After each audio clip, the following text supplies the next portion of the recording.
Sup, beautiful people? Welcome back to another sexy video. It is I, your one true Mandalorian, your steward of Gondor, your genius billionaire playboy, basic YouTuber philanthropist, SuperCliff. And would you kindly hit that like and subscribe button, for every little bit helps in this YouTube world. Star Wars Bounty Hunters, issue number 8, is written by ethansacks and drawn by this titan. Names are hard, and our story begins with a flashback on the planet Qualis, where Valance, a young Han Solo, and many other Imperial cadets are currently in the middle of a battle against the Koaskian rebels. I butchered that name.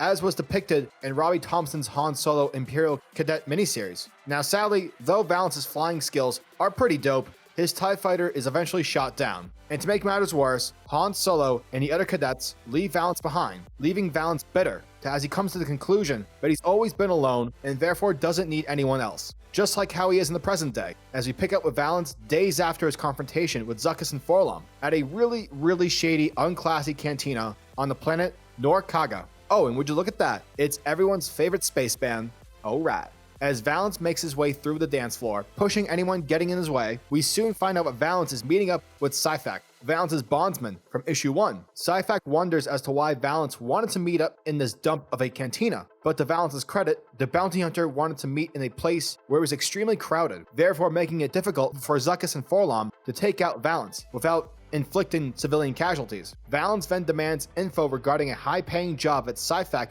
must have advertised prior to this issue. However, the truth of the matter being is that this whole meetup session is actually a trap set by Syphax, due to Valance having had sight of Nakano Lash in the previous arc. Valance is then suddenly shot in the shoulder by Tasu Leech, a young pit fighter whom Syphax had gotten him on a loan from the Hutts. Oh, the Hutts.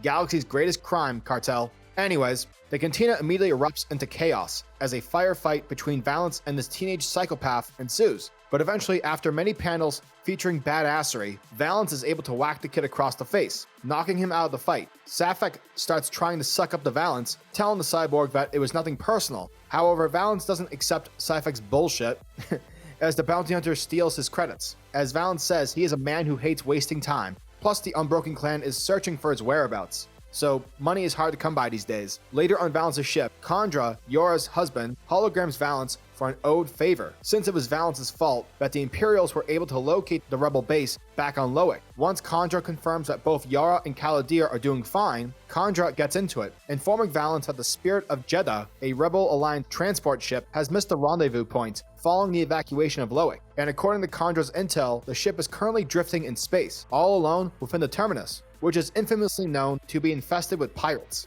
And because the Imperials have managed to decode the rebels' communications, the risk of contacting the transport wouldn't be worth the risk. Fortunately, since Valance knows a thing or two about getting left behind, the bounty hunter agrees to help and to rescue the crew from the derelict ship from danger. However, once Broken Wing heads into hyperspace, we see Syphax radio over to Zuckuss and Forlom and inform the bounty hunter duo of Valance's whereabouts. After arriving at a designated location, Valance radios over to the Spirit of Jeddah, but before the rebels can properly warn Valance, weak-clad pirates attack Valance's ship. We then cut to the command deck of the pirates as we see a shackled-up Dengar being reprimanded by his captor, Captain Scrag, Hondo Onako's successor, for apparently the captain was told by Dengar that the transport's escort would only be guarded by 2 X-Wing fighters. Therefore, for what was advertised to be an easy job just became a whole lot harder.